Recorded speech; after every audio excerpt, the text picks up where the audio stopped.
No ring announcer has bellowed that phrase in a professional prize ring for 20 years. Several heavyweights have claimed world titles and even unified, but the last time an undisputed champion was crowned in the Glamour division was November 13, 1999. On that night, Lennox Lewis scored a 12-round unanimous decision over Evander Holyfield at the Thomas and Mack Center in Las Vegas. But that victory was earned in New York exactly 8 months earlier. Despite 2 reigns as WBC heavyweight title holder, Lewis had struggled to secure a career-defining super fight. Former amateur rival Riddick Bowe famously dropped a belt in a trash can rather than face the hard-hitting Londoner, and Mike Tyson threw a fortune at him in step-aside money. The 6'5", 245-pound Lewis was regarded as one of the best heavyweights in the world, but one of the best was not what he strived to be. The moment Lewis had been waiting for finally arrived on March 13, 1999 at Madison Square Garden. In the opposite corner was Holyfield, the IBF and WBA title holder, and this showdown was for all the marbles. A win would make Lewis the first undisputed heavyweight champion from the UK since Bob Fitzsimmons over 100 years earlier, and greatness would be achieved. However, despite boxing brilliantly, Lewis was deprived of glory by the judges, who scored the bout a 12-round split decision draw. It remains one of the most contentious verdicts in the history of the sport. I was really disappointed at the time, but as the days and weeks went by, I realized that the people knew who the champion was, recalled Lewis in an interview with The Ring. I was okay because I was going off public opinion. I'd accomplished what I wanted to accomplish, and the world knew I was the best. There were people, mostly American fans, saying, "Oh, well, you had him hurt, you should have took him out." But I fought intelligently because Holyfield is known for faking being hurt, then he'll lure you into a trap. I wasn't taking chances or punching myself out. Holyfield had an extensive amateur career. He should have won the Olympics at light heavyweight in 1984, and, like me, he takes the sport very seriously. I knew what I was up against. The rematch was a natural. Lewis was desperate for an official victory, and Holyfield was desperate to redeem himself in the eyes of those who now viewed him unequivocally as the second-best heavyweight in the world. Both men whipped themselves into a fantastic fighting shape, but Lewis admits that he lacked the same drive as before. "I was more focused for fight 1, he said. "Coming into the second fight, I've already beat him, and I know I can beat him again." For the first fight, he came to the ring singing, and I looked at that as being disrespectful. I really wanted to give it to him in the first fight.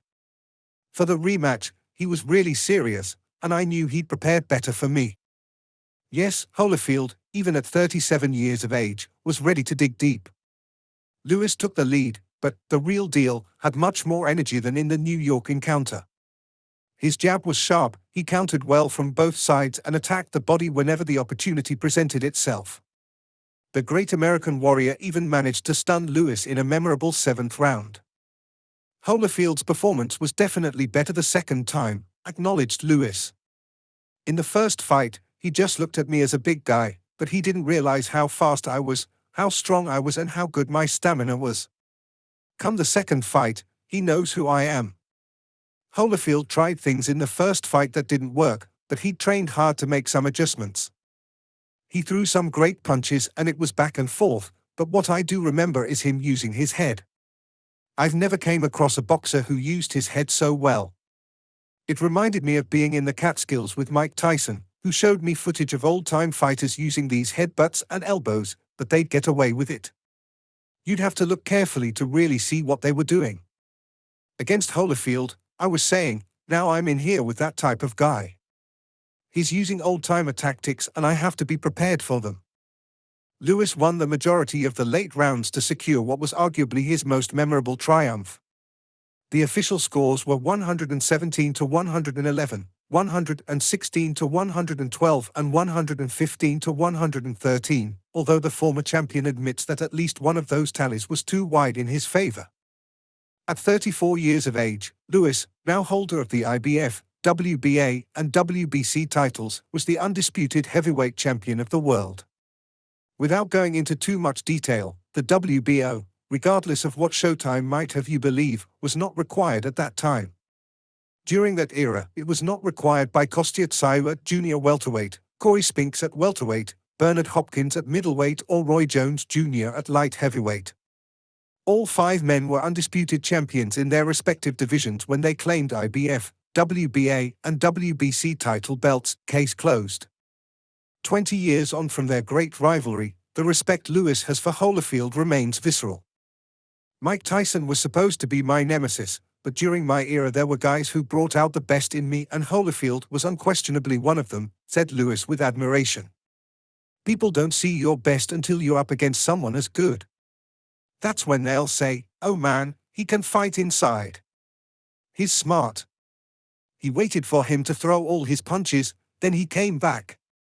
That rematch is unforgettable, and it was defining. You're up against one of your greatest peers and you're able to show that you're more efficient than he is. I got all the belts. Nobody else could say that they were the champion of the world except me. I could say that I was the baddest man on the planet.